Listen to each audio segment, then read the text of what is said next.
விஷயம் தானே. இப்போ பார்லிமெண்டத்தில் 159 பேர், இப்போ ராதாகிருஷ்ணன் அவர்கள், இப்போ நீங்களும் ஒரு கட்சியினுடைய தலைவர், உங்களுக்கு கட்டுப்படாத சில உறுப்பினர்கள் உங்களுடைய கட்சியில் கூட இருந்திருப்பாங்க. அதனால் நீங்கள் இக்கட்டான ஒரு நிலைமைக்கு தள்ளப்பட்டிருப்பீங்க சில இடங்களில். அதே மாதிரி இப்போது இது பிளவத்தையில் கொண்டு போகிறாங்களா இல்லையான்றதை விட நம்ம ஒரு கொண்ட்ரோலை வச்சுருந்தா நல்லதானே. ஜனநாயகம் இருக்க வேணும். ஜனநாயக நாட்டில் ஜனநாயகம் இருக்கணும். யாருக்கும் பேசுறதுக்கு அதிகாரம் இருக்கணும், யாரையும் அதை எதிர்க்கிறதுக்கு அதிகாரம் இருக்கணும்.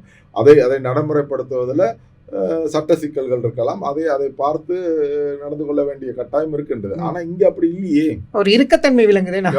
உறுப்பினர்கள் ஏதாவது இப்ப அவங்களுக்கு சம்பளம் வாங்கலாங்கிறாங்க, ஆனா சம்பளம் மறைமுகமா போகுது. பென்ஷன் வேணாங்கிறாங்க, ஆனா பென்ஷன் அவங்களுக்கு மறைமுகமா போகுது. ஹரணி பிரதமர் ஹரணீர் கூட பட்டியலிட்டு இருந்தாங்க இவ்வளவு கிடைக்குது அப்படின்னு. அப்போ அதெல்லாம் மக்களை ஏமாத்துறது தானே. மக்களை ஏமாற்றக்கூடாது. இப்ப மக்கள் கண்மூடித்தனமா நம்பி இருக்கிறாங்க அப்படின்ற ஒரு கருத்தை சொல்ல வாரீங்களா இந்த அரசாங்கத்தை பற்றி? இதே நம்பிக்கை தானே கோட்டாபய ராஜபக்ஷ. இல்ல இப்போ அரசாங்கத்துக்கு ஓட்டு போட்டவங்க மிக மிக குறைவு. ஏன்னு கேட்டா நாங்க போடலன்னு சொல்றாங்க இப்போ. ஆனா எல்லாரும் போட்டுதான் இந்த அரசாங்கத்தை கொண்டு வந்தாங்க. 159 பேர் வரக்கூடிய சந்தர்ப்பம் இருக்காது.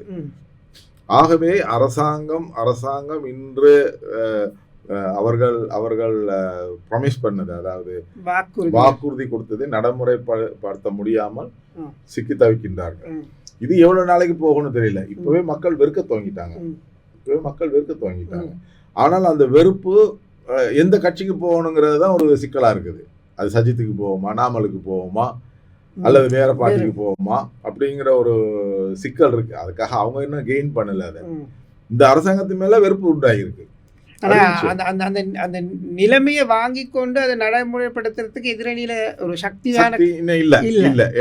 ஏன்னா எல்லாருமே அது நாமலை பொறுத்தளவு நாமல் ஊழல் பட்டியல்ல நம்பர் 1ல இருக்கிறாரு தானே. அதனால அது ஒரு சிக்கல் இருக்குது. ஆனா சிங்கள மக்களை நம்ப முடியாது. இதே 2009 ஜனாதிபதியாக மஹிந்த ராஜபக்ச வந்தாரு. அவர் தான் இந்த நாட்டினுடைய